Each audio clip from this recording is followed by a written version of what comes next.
Hi, it's James. Welcome to the channel. I am the unofficial mayor of Cowboy Country, and I seriously thought about not doing a video tonight. I've got a lot of reading to do. I've got a brand new book in, and I thought I'm not going to do something for you unless I'm 100% absolutely passionate about it. And then I thought about something. And I have a confession to make to you. When I was at Fort Sill the second time in 1995 and 1996, I would listen to 107.7, which at the time played classic hard rock music. I was actually going to Oklahoma City for church. I was a part of a church. It's kind of an offshoot of the Church of Christ.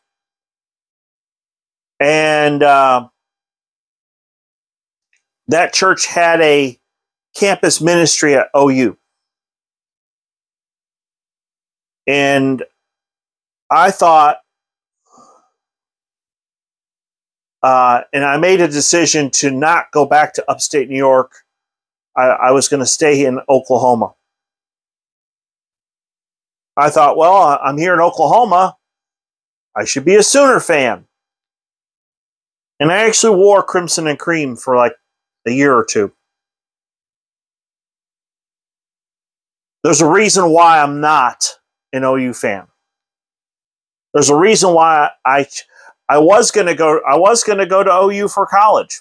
I had my GI Bill. I was ready to go. Didn't know what I wanted to study quite yet, but I was itching to start college. I ended up moving to Stillwater to help start a church that didn't last but 2 years. But let me tell you why I'm not an OU fan. Gary Gibbs wasn't doing so well, so they let him go. They bring in Howard Schnellenberger, who had won a national championship at Miami. This guy, as far as X's and O's was concerned, was as good as anybody in the country. Problem is, he kind of rubbed people the wrong way. That's my understanding of it. I could be wrong. If I'm wrong, if you can tell me a more in-depth reasons why they got rid of Schnellenberger, put it in the comments below. I'd like to learn. But I noticed how the fans treated him. They were not nice. They were nasty. They treated John Blake just as bad. Now, granted, the administration there gave him 3 years instead of 1. So,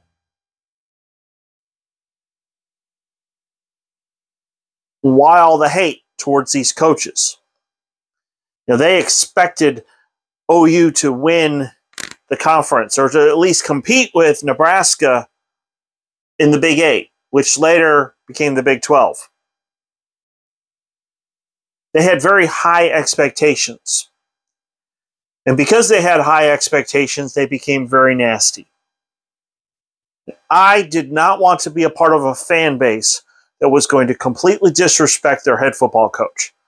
These guys work 60, 70 hours a week, sometimes more. Truth be told, if we're going to be completely honest here, I'm an educated fan. Mike Gundy knows way more about football than I do. And I need to show him that respect. As much as I don't like Lincoln Riley, he knows more about football than I do. I jokingly referred to him as Mr. Hollywood. If you look at the record, I was looking it up on the internet earlier, he actually had a higher winning percentage at OU than Bob Stoops did.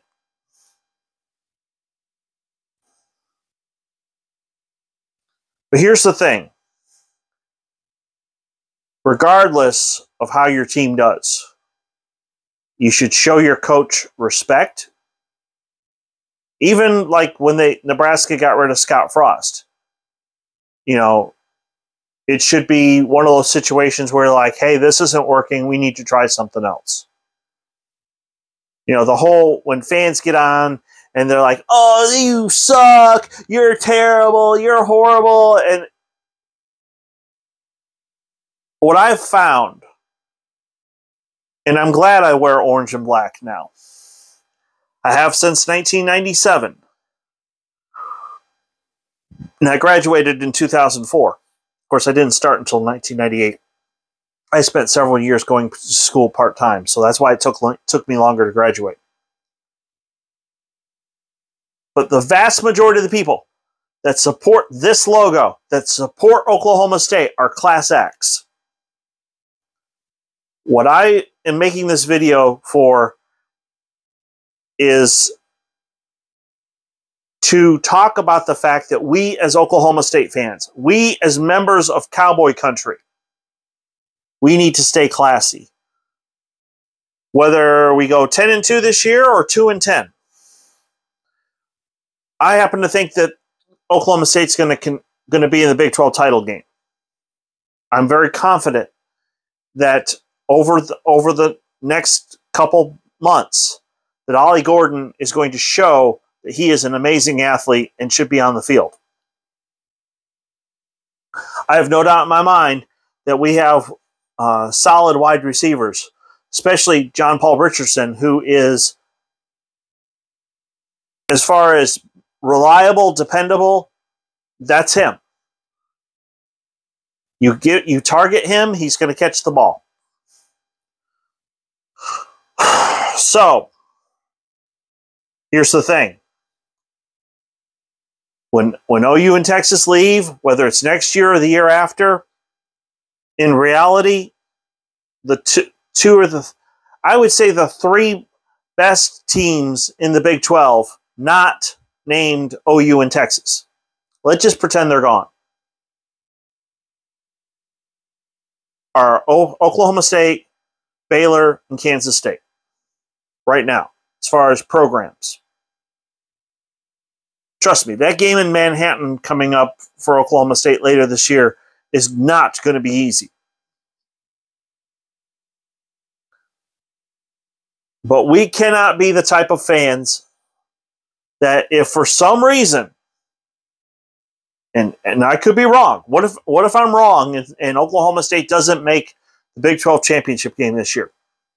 Are we going to throw a fit? Are we going to be classless and demand that our coach be fired? Are we going to treat Coach Gundy with the same kind of disrespect that OU treated John Blake and Schnellenberger? And we should not. We absolutely should not. These colors represent a great institution of higher learning. Oklahoma State is a great college. I loved my time there. I learned a lot, not just academically, but I learned a lot about myself while I was there. We are not going to turn into OU light. We are not going to belittle. We need to respect our coaches. We need to respect our administrators. I believe that Chad Weiberg is going to do a great job as an athletic director. I believe wholeheartedly in Dr. Schrum and her ability to lead Oklahoma State as an academic institution into the 21st century. We need to be a class act. What I want to be like is to actually be like Nebraska. I remember when we finally broke that 40-year losing streak against them. And there were fans there that after the game came up and shook my hand. Said, good game. Good job. We need to be Class X. We need to represent Oklahoma State, orange and black, whether our team is doing awesome or whether they stink. Because the truth is, as fans, we have very little power to control what happens on that field. I mean, we can cheer and make noise when the other team has the ball and hopefully try to be disruptive, but that's about it. That's all we can do.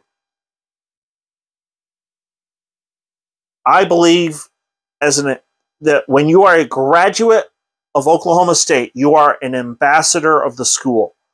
And in everything you do and in everything you say, you need to act with class and represent these colors in a way that's classy